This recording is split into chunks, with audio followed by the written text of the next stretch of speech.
Hello everyone, welcome to Sayastra, Delhi NCR channel. I am Abhay Gupta, an IIT Bombay alumnus and physics HOD at Sayastra. और मैं आपको physics पढ़ाने वाला हूँ Delhi centre पर. So now we are going to talk about vector कि vector क्या होते हैं, वेक्टर की नीड क्या है, वेक्टर का सिग्निफिकेंस क्या है और आखिरकार वेक्टर के साथ डील कैसे किया जाता है. बट वेक्टर को समझने से पहले हम समझेंगे फिजिकल क्वांटिटी के बारे में कि फिजिकल क्वांटिटी होती क्या है. कोई भी ऐसी क्वांटिटी जिसको हम फिजिकली किसी भी इंस्ट्रूमेंट के थ्रू मेजर कर सकते हैं, that is known as physical quantity. Example के तौर पर टेम्परेचर को हम थर्मोमीटर से मेजर कर सकते हैं, टाइम को हम क्लॉक से मेजर कर सकते हैं, डिस्टेंस को हम ओडोमीटर से मेजर कर सकते हैं, स्पीड को स्पीडोमीटर से मेजर कर सकते हैं. तो वो सारी क्वांटिटी जिनको हम फिजिकली मेजर कर पा रहे हैं वही हमारी फिजिकल क्वांटिटी होती हैं. अब फिजिकल क्वांटिटी के पास दो चीजें होती हैं, एक नंबर और एक यूनिट. नंबर हमको अमाउंट के बारे में बताता है और यूनिट हमको उस क्वांटिटी की पहचान कराती है. अमाउंट मतलब 2, 4, 5, 6, 7 कितना. बट अगर मैं 2, 4, 5, 6 के साथ यूनिट ना लगाऊं तो उस क्वांटिटी की पहचान नहीं हो पाएगी. भाई कौन सी फिजिकल क्वांटिटी की बात कर रहे हैं. तो यूनिट हमको उस क्वांटिटी की पहचान कराती है. अगर मैं सेकंड बोल दूं तो टाइम की बात हो रही है, किलोग्राम बोल दूं तो मास की बात हो रही है, न्यूटन बोल दूं तो फोर्स की बात हो रही है, जूल बोल दूं तो एनर्जी की बात हो रही है, केल्विन बोल दूं तो टेम्परेचर की बात हो रही है. तो यूनिट हमको उस पर्टिकुलर क्वांटिटी की पहचान कराती है. इसका मतलब हमारे पास जो फिजिकल क्वांटिटी है, फिजिकल क्वांटिटी, इस फिजिकल क्वांटिटी के पास दो चीजें हैं, एक है नंबर और दूसरा है यूनिट. नंबर हमको अमाउंट के बारे में बता रहा है और यूनिट हमको इस क्वांटिटी की पहचान करा रही है, आइडेंटिफिकेशन. और बेसिकली यूनिट छोटी बड़ी भी हो सकती है डिपेंडिंग ऑन अमाउंट कितना है. ठीक है, अमाउंट अगर बड़ा होता है हम बड़ी यूनिट का यूज करते हैं, अमाउंट छोटा होता है तो छोटी यूनिट का यूज करते हैं, है ना. तो अब इस फिजिकल क्वांटिटी को हम दो पार्ट में ब्रेक करते हैं डिपेंडिंग ऑन डायरेक्शन. अगर मैं बोलूं कि तुमको 10 न्यूटन का फोर्स लगाना है ना, और दरवाजा खुल जाएगा. बट अगर मैं तुमसे ये ना बताऊं कि डायरेक्शन कौन सी होगी जिस डायरेक्शन में आपको फोर्स लगाना है, पुश करना है या पुल करना है, तो जब तक डायरेक्शन नहीं बताई जाएगी तब तक फोर्स का काम नहीं होने वाला, दरवाजा नहीं खुलने वाला. तो इसका मतलब हमारी फिजिक्स में ऐसी ढेर सारी क्वांटिटीज होती हैं that are incomplete without direction. जब तक आप डायरेक्शन नहीं बताएंगे उन क्वांटिटी का जो सिग्निफिकेंस है वो नहीं आने वाला. तो बेसिकली हम इन क्वांटिटी को दो पार्ट में ब्रेक करने वाले हैं, एक वो जिनके पास डायरेक्शन होती है और एक वो जिनके पास डायरेक्शन नहीं होती. बट ब्रेक करने का मोटिव क्या है, हमने ब्रेक क्यों किया. द रीजन वाज कि डील करने का तरीका अलग है. क्यों तरीका अलग है. अब मैं तुमसे बोलूं कि मेरे पास 2 किलो आलू हैं और 3 किलो आलू हैं, कितने हुए टोटल. तो तुम बोलोगे सर टोटल मास हो गया हमारा 5 केजी, हमेशा 5 ही रहने वाला है. बट अगर मैं तुमसे बोलूं कि पहले मैं 2 चला फिर मैं 3 चला, तो बताओ मेरा डिस्प्लेसमेंट कितना होगा. तो ये कैन नॉट डिफाइन. हो सकता है कुछ बच्चे बोले 5, but 5 is not the correct answer. हो सकता है ना हो. क्यों. क्योंकि मैंने तुमको ये नहीं बताया कि 2 किधर चला 3 किधर चला. अगर 2 आगे चला 3 आगे चला तो टोटल होगा 5 मीटर, और 2 आगे चला 3 पीछे चला तो टोटल डिस्प्लेसमेंट होगा 1 पीछे की तरफ, तो -1 भी बोल सकते हैं.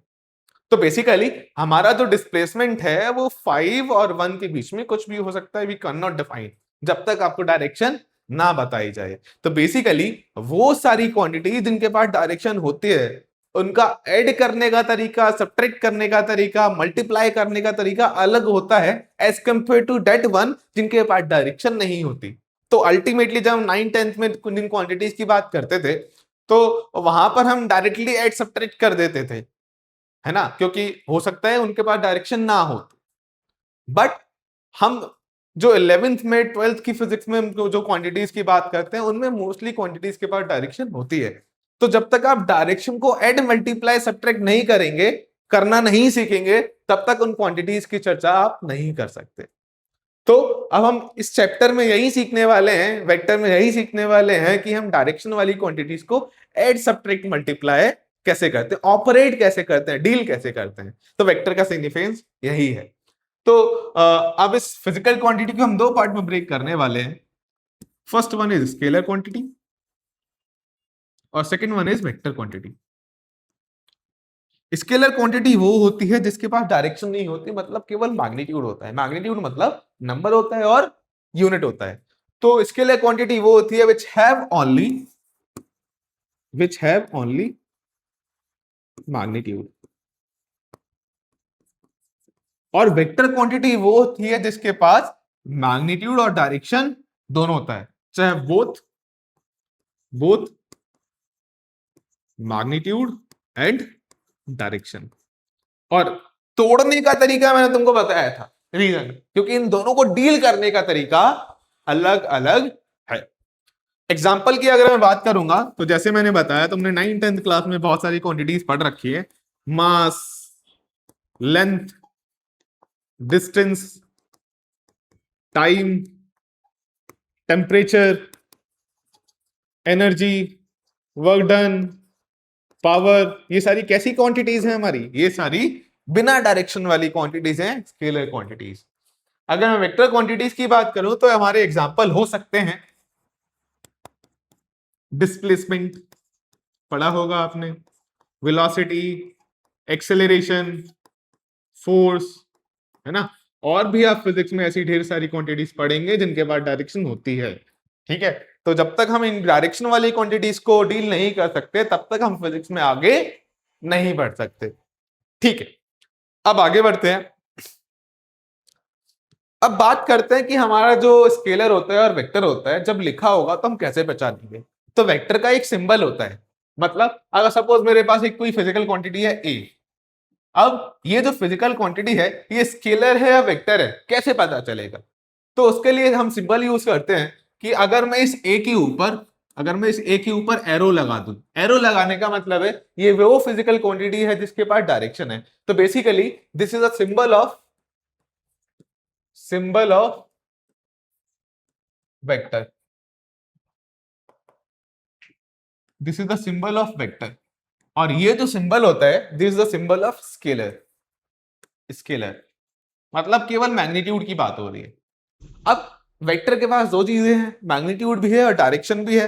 तो अगर मैं किसी क्वांटिटी का मैग्नीट्यूड लिख रहा हूं तो मेरे को यह नहीं पता चलेगा कि हम किसी वेक्टर का मैग्नीट्यूड लिख रहे हैं, स्केलर का मैग्नीट्यूड लिख रहे हैं। तो बेसिकली हम मैग्नीट्यूड का भी सिंबल एक यूज करते हैं। अगर मैं इस वेक्टर को दो बार में बंद कर दूं, इस बार का मतलब होता है मॉड्यूलस, इसका मतलब होता है मॉड्यूलस, ठीक है। मॉड्यूलस ऑफ ए वेक्टर, इसका मतलब होता है we are talking about magnitude of a vector. तो अगर कहीं बार में अगर ए वेक्टर बंद होगा, इसका मतलब ये है कि हम उस वेक्टर की मैग्नीट्यूड के बारे में बात कर रहे हैं, ठीक है, कोई इशू नहीं है।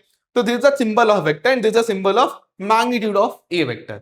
अब पिक्टोरियली हम वेक्टर को एक एरो से रिप्रेजेंट करते हैं। एरो मतलब अगर मैं एक एरो बनाऊं आपको, सपोज मेरे पास ये एरो है, इस एरो से दो चीजें बताई जा सकती हैं। पहला कि इस एरो का लेंथ क्या है, जितना ज्यादा लेंथ होगा उतना ज्यादा उस क्वांटिटी का मैग्नीट्यूड होगा। और ये जो हमारा एरो है जिस डायरेक्शन में पॉइंट कर रहा होगा वो हमको बताने वाला है कि उस वेक्टर का, उस जो क्वांटिटी है वेक्टर क्वांटिटी, उसकी डायरेक्शन क्या होगी। तो ये जो हमारा लेंथ है वो हमको मैग्नीट्यूड के बारे में बताता है, लेंथ हमको बताता है मैग्नीट्यूड के बारे में। और ये जो हमारा एरो है, एरो जिधर पॉइंट कर रहा होगा वो हमको बताएगा डायरेक्शन के बारे में। इन जनरल हमारा ये जो एरो है, ठीक है, इसमें दो चीजें होती हैं, इसको हम बोलते हैं हेड ऑफ वेक्टर, तो हेड जिधर पॉइंट करेगा वो डायरेक्शन वाली चीज होगी। और ये होता है हमारा टेल ऑफ वेक्टर, ठीक है, कोई इशू नहीं होना चाहिए। तो जितना ज्यादा लेंथ उतना ज्यादा मैग्नीट्यूड। इन जनरल सपोज मेरे पास एक ब्लॉक है और पिक्टोरियली मैं बताना चाहूं कि मैं इस ब्लॉक पर फोर्स लगा रहा हूं, तो मैं क्या करूंगा, उसको एक एरो से रिप्रेजेंट करूंगा, ठीक। अगर मैं एरो इस ब्लॉक पर इधर लगा दूंगा मतलब, और इधर एफ फोर्स लिख दूंगा 6 newton, what does this mean? This means that कि I am applying a force on this block of 6 newton in this direction. तो एक एरो से मैंने बता दिया। वहीं अगर मैं एक और एरो बना दूं ऊपर की तरफ, तो इसका मतलब, और मैं बोल दूं 10 न्यूटन का फोर्स लगा रहा हूं, तो इसका मतलब ये है कि एक 10 न्यूटन का इस पर फोर्स लगाया जा रहा है ऊपर की तरफ। तो एरो हम पिक्टोरियल रिप्रेजेंटेशन के लिए यूज करते हैं। समझ में आया? और जितना ज्यादा लेंथ होगा उतना ज्यादा आप मैग्नीट्यूड के बारे में बात कर रहे होंगे। तो हम फिजिक्स में जब भी डायरेक्शन वाली क्वांटिटीज की बात करेंगे तो हम एरो का यूज करेंगे। सिमिलरली सपोज मैं बोलूं एक बॉल है, एक बॉल को मैंने थ्रो किया है, अब बॉल को किस डायरेक्शन में, सपोज मैंने 10 मीटर पर सेकंड से फेंका, बट अगर मैं बोलूं कि एक एरो बना दिया और यहां पर लिख दूं 10 मीटर पर सेकंड, दिस मींस दैट इस बॉल को 10 मीटर पर सेकंड से इस डायरेक्शन में फेंका जा रहा है। तो एरो फिर से हम यूज कर रहे हैं डायरेक्शन बताने के लिए। समझ में आया? ठीक है, आई होप आपको ये सारी चीजें क्लियर होंगी। आगे बढ़ते हैं। तो अब हम बात करते हैं क्लासिफिकेशन ऑफ वेक्टर्स के बारे में। हम वेक्टर्स को तरह तरह से क्लासिफाई कर सकते हैं, आपने पढ़ा भी होगा, parallel vector, anti parallel vector, equal vector, opposite vector, इन सब के बारे में। तो आगे बढ़ते हैं। सबसे पहले हम बात करते हैं पैरेलल वेक्टर के बारे में। पैरेलल वेक्टर्स, तो पैरेलल वेक्टर्स वो होते हैं, पहले से आपको मतलब समझ में आ रहा होगा, वो वेक्टर्स जिनका डायरेक्शन सेम होता है उनको पैरेलल वेक्टर बोला जाता है। Suppose we are having two vectors, एक ये है और दूसरा ये है, तो दोनों का एरो का डायरेक्शन सेम है, दोनों के हेड का डायरेक्शन सेम है, इसीलिए हम बोल सकते हैं कि ये दोनों वेक्टर हैं हमारे पैरेलल वेक्टर। एक को मैंने ए वेक्टर बोल दिया और दूसरे को मैंने बी वेक्टर बोल दिया, तो दीज आर पैरेलल वेक्टर्स। ठीक है, तो parallel vectors are those vector which have same direction। उसके बाद हम बात करेंगे एंटी पैरेलल वेक्टर्स के बारे में। एंटी पैरेलल वेक्टर्स क्या होते हैं? तो एंटी पैरेलल वेक्टर्स आपको समझ में आ रहा है, एंटी का मतलब उल्टा, है ना। एंटी पैरेलल वेक्टर्स वो होते हैं जिनका डायरेक्शन ऑपोजिट होता है। एंटी पैरेलल वेक्टर्स वो होते हैं जिनका डायरेक्शन क्या होता है? ऑपोजिट होता है। Which have opposite direction. अब मैंने दो एरो बनाए, मतलब मैं दो वेक्टर की बात कर रहा हूं, और दो एरो मैंने इस तरह बनाए, like one is this and the second one is this. तो मेरे को दिख रहा है कि हमारा जो दो वेक्टर्स हैं उनका भले ही मैग्नीट्यूड सेम नहीं है, बट डायरेक्शन क्या है? डायरेक्शन ऑपोजिट है। तो मैं यहां पर बोल सकता हूं कि A vector and B vector are anti parallel vectors. ठीक है, उसके बाद आता है हमारा इक्वल वेक्टर। इक्वल वेक्टर क्या होते हैं? तो इक्वल का मतलब भाई हमारा वेक्टर जो है, वेक्टर में दो चीजें हैं, मैग्नीट्यूड और डायरेक्शन। अगर मैं किन्हीं भी दो वेक्टर की मैग्नीट्यूड और डायरेक्शन दोनों सेम कर दूं, इसका मतलब है कि वो दोनों वेक्टर बराबर हैं। तो वही मतलब है कि अगर मैं दो एरो बनाऊं सच दैट कि दोनों का लेंथ बराबर है और दोनों का डायरेक्शन बराबर है, तो हम बोल सकते हैं कि दोनों वेक्टर एक दूसरे के बराबर है।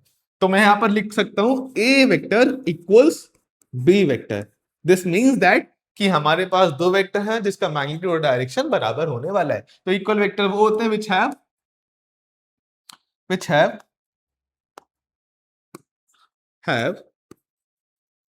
same magnitude and direction। Same magnitude and direction मतलब कंपल्शन है। हमारा पैरेलल वेक्टर में कोई कंपल्शन नहीं था कि मैग्नीट्यूड सेम होने वाला है, बट इक्वल वेक्टर में कंपल्शन है कि हमारा मैग्नीट्यूड और डायरेक्शन दोनों सेम होगा। ठीक है, बहुत सारे बच्चे पैरेलल और इक्वल में कंफ्यूज हो जाते हैं। आगे आता है हमारा ऑपोजिट वेक्टर। ऑपोजिट वेक्टर क्या होता है? ऑपोजिट वेक्टर वो वेक्टर्स होते हैं जिनका मैग्नीट्यूड तो बराबर होता है जी, बट डायरेक्शन ऑपोजिट होता है। तो अगर मैं दो एरो बनाऊं यहां पर अगर मैं दो एरो बनाऊं, एक एरो मैंने ऐसे बना दिया और दूसरा एरो मैंने ऐसे बना दिया, तो यहां पर मैं बोल सकता हूं कि दोनों एरो का लेंथ तो बराबर है बट डायरेक्शन क्या है? ऑपोजिट है। अगर मैं एक को ए बोलूं और दूसरे को बी बोलूं तो A and B are opposite to each other. तो हम यहां पर लिख सकते हैं ए इक्वल्स माइनस बी। अब ये माइनस क्यों लगाया? बेसिकली जो माइनस होता है वो डायरेक्शन को फ्लिप कर देता है। तो अगर मैं बी की डायरेक्शन को फ्लिप करूंगा, माइनस लगाऊंगा, फ्लिप करूंगा, तो वो किसके बराबर हो जाएगा? ए के बराबर हो जाएगा। ठीक है, तो यहां पर माइनस जो होता है वो हमको क्या करता है? डायरेक्शन को फ्लिप करता है, flips the direction, flips the direction. ठीक, कोई इशू नहीं है। तो ऑपोजिट वेक्टर वो होते हैं जी which have same magnitude but opposite direction. आगे बढ़ते हैं। अब हम बात करने वाले हैं कोलिनियर वेक्टर के बारे में। तो कोलिनियर का मतलब हमको समझ में आ रहा है, लीनियर मतलब एक ही लाइन में, कोलिनियर मतलब सारे एक ही लाइन में। तो वो सारे वेक्टर जिनका डायरेक्शन होता है वो एक ही लाइन में होता है, जरूरी नहीं है डायरेक्शन सेम हो, डायरेक्शन ऑपोजिट भी हो सकता है, बट एक ही लाइन में एक्ट कर रहे हो, तो वो सारे वेक्टर हमारे कोलिनियर वेक्टर होते हैं। तो अगर मैं कोलिनियर वेक्टर की बात करूं जी,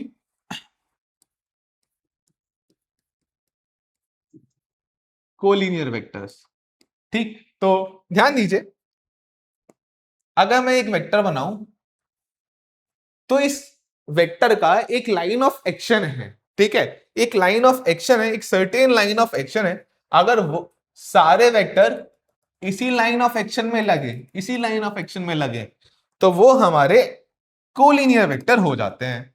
जैसे एक मैंने ये बना दिया, दूसरा मैंने ये बना दिया, ठीक है, तीसरा मैंने ये बना दिया, ये बना दिया, चौथा मैंने ये बना दिया। तो ये सारे जो वेक्टर हैं वो एक ही लाइन में लग रहे हैं, इसीलिए हम बोल सकते हैं इनको कोलिनियर वेक्टर। तो कोलिनियर वेक्टर्स वो होते हैं which acts along same line, which acts along same line, ठीक है। उसी तरह एक होते हैं हमारे कोप्लेनर वेक्टर। कोप्लेनर का मतलब एक ही प्लेन में लाई कर रहे हो। तो ये हमारा जैसे ये बोर्ड का प्लेन है, इसी प्लेन में हमारे अगर सारे वेक्टर लाई कर रहे होंगे, तो अगर मैं हर पॉइंट पर सपोज फोर्स लगाऊं, एक पॉइंट पर इधर लगाऊं, दूसरे पॉइंट पर इधर लगाऊं, तीसरे पॉइंट पे इधर लगाऊं, इस पॉइंट पे इधर लगाऊं, तो ये सारे का जो इन सारे वेक्टर्स का, इन सारे फोर्सेस का जो प्लेन होगा वो कॉमन प्लेन होगा, इसीलिए हम इन सबको बोलेंगे कोप्लेनर वेक्टर्स। तो कोप्लेनर वेक्टर्स क्या होते हैं? Coplanar vectors, coplanar vectors, suppose ये मेरा एक सर्टेन प्लेन है, इसी प्लेन में हमारे अगर सारे वेक्टर लगेंगे तो ये हमारे क्या हो जाएंगे? Coplanar vector. तो कोप्लेनर वेक्टर्स वो होते हैं which acts along same plane या फिर which lies in same plane, वो होते हैं हमारे कोप्लेनर वेक्टर। उसी तरह को इनिशियल, एक पॉइंट से इनिशिएट होने वाले, एक ही पॉइंट से इनिशिएट होने वाले, को टर्मिनल, एक ही पॉइंट पे टर्मिनेट होने वाले, तो ये सारे ये आपको पता होगा। उसके बाद हम बात करने वाले हैं सबसे इंपॉर्टेंट वेक्टर का, that is nothing but unit vector. Unit का मतलब होता है वन, तो वो वेक्टर जिसका मैग्नीट्यूड वन होता है वही होता है हमारा यूनिट वेक्टर। तो ध्यान दीजिए, ध्यान दीजिए, unit vector which has unit magnitude. अब यूनिट मैग्नीट्यूड क्या होगा? किसी ना किसी वेक्टर के पास मैग्नीट्यूड तो होगा ही, बट अगर मैं उस वेक्टर को उसी के मैग्नीट्यूड से डिवाइड कर दूं तो उसका मैग्नीट्यूड कितना हो जाएगा? वन हो जाएगा, उसको बोला जाएगा यूनिट वेक्टर। अब सिंपल सा लॉजिक है, कैसे पता चलेगा कि ये वेक्टर यूनिट वेक्टर है? तो यूनिट वेक्टर का भी एक सिंबल होता है। मतलब सपोज मेरे पास कोई एक वेक्टर है, ए वेक्टर, अगर मैं इसके ऊपर कैप लगा दूं, कैप, ए हैट, ठीक है, तो कैप लगाने का मतलब है we are talking about a vector जिसका मैग्नीट्यूड क्या है? जिसका मैग्नीट्यूड वन है, ठीक है। तो अब यूनिट वेक्टर बनता कैसे है? तो जैसे मैंने आपको बताया, अगर मैं किसी वेक्टर को उसी के मैग्नीट्यूड से डिवाइड कर दूं तो वो क्या बन जाएगा? हमारा यूनिट वेक्टर। तो this is a symbol of, this is a symbol of unit vector, ठीक। तो वेक्टर को अगर मैं उसी के मैग्नीट्यूड से डिवाइड करूंगा तो मेरे को मिलेगा यूनिट वेक्टर। तो ध्यान से और समझिए इसको, ए वेक्टर को हम लिख सकते हैं mod of A into A cap. तो ध्यान से देखिएगा, ध्यान से देखिएगा कि हमारा जो ये है, ये हमारा क्या है? वेक्टर। ये हमारा क्या है? मैग्नीट्यूड। और ये हमारा क्या है? डायरेक्शन। बेसिकली यूनिट वेक्टर को हमेशा डायरेक्शन रिप्रेजेंट करने के लिए यूज किया जाता है। जहां जहां हमको डायरेक्शन की जरूरत पड़ती है वहां वहां हम यूनिट वेक्टर अटैच कर देते हैं, क्योंकि अल्टीमेटली यूनिट वेक्टर के पास एक चीज होती है, दैट इज डायरेक्शन। तो इस वेक्टर के पास ये वेक्टर दो चीजों से मिलकर बना हुआ है, एक है हमारा magnitude mod of A, and दूसरा है हमारा direction, that is A cap. समझ में आया? आई होप आप सबको समझ में आया होगा। आगे बढ़ते हैं। अब बेसिकली जब हम फिजिक्स में कोई भी मेजरमेंट करते हैं, उस मेजरमेंट करते टाइम हम कार्टेशियन प्लेन जरूर बनाते हैं, ठीक। X axis, Y axis, Z axis. तो X axis, Y axis, Z axis जो है वो एक पर्टिकुलर डायरेक्शन में है, और उनकी डायरेक्शन बताने के लिए हम फिजिक्स में यूनिट वेक्टर्स का यूज करते हैं। अगर ये एक्स एक्सिस बोल दूं, जरूरी नहीं है इधर एक्स एक्सिस ही हो, अगर मैं ये एक्स एक्सिस बोल दूं, ये वाई एक्सिस बोल दूं और ये जेड एक्सिस बोल दूं, तो इन तीनों की एक सर्टेन डायरेक्शन है और ये तीनों एक दूसरे के म्यूचुअली परपेंडिकुलर है।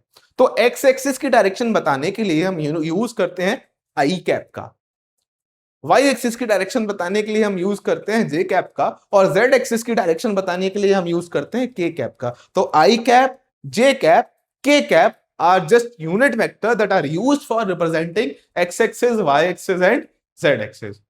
अब क्यों यूज किया, तो सिंपल सा लॉजिक है ना कि अगर मैं बोलूं मैं एक ब्लॉक हूं, मेरे पे इधर फोर्स लग रहा है 10 न्यूटन का, तो हमेशा मैं ब्लॉक और एक एरो थोड़ी ना बनाऊंगा। अगर मैं लिखने की कोशिश करूंगा तो मैं ऐसे लिखूंगा एफ वेक्टर इक्वल्स 10 आई कैप, अगर इधर एक्स एक्सिस मान लूं। सिंपल सा लॉजिक है ना। जैसे मैंने क्या बोला अभी आपको, मैंने बोला कि अगर मेरे पास 3 एक्सिस हैं, मैं यहां पर 3 एक्सिस बना देता हूं, एक ये हो गई, एक ये हो गई, और एक हमारी ये हो गई। तो हमारे पास 3 म्यूचुअली परपेंडिकुलर एक्सिस है। ये इसको मैं एक्स एक्सिस बोल देता हूं, इसको मैं एक्स एक्सिस बोल देता हूं, इसको मैं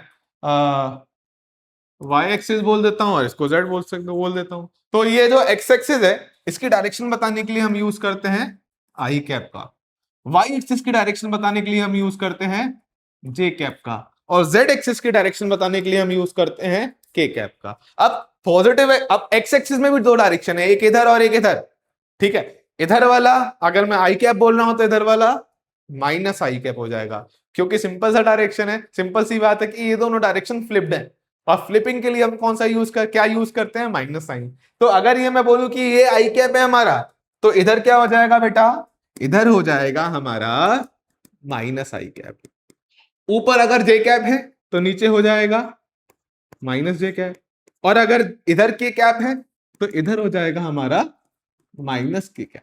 समझ में आया, बिल्कुल समझ में आया। अब ध्यान दीजिए, इधर देखो, अगर मेरे पास एक ब्लॉक है और मैं बोलूं कि जो ब्लॉक है इस ब्लॉक पर एक फोर्स लगाया जा रहा है इधर 10 न्यूटन का, ठीक। अब मैं इसको लिखने की कोशिश करूं, क्योंकि मेरे को तो दोनों चीजें लिखनी है, मैग्नीट्यूड और डायरेक्शन दोनों लिखना है, तो क्या करूंगा, मैं इधर एक एक्स एक्सिस बना लूंगा।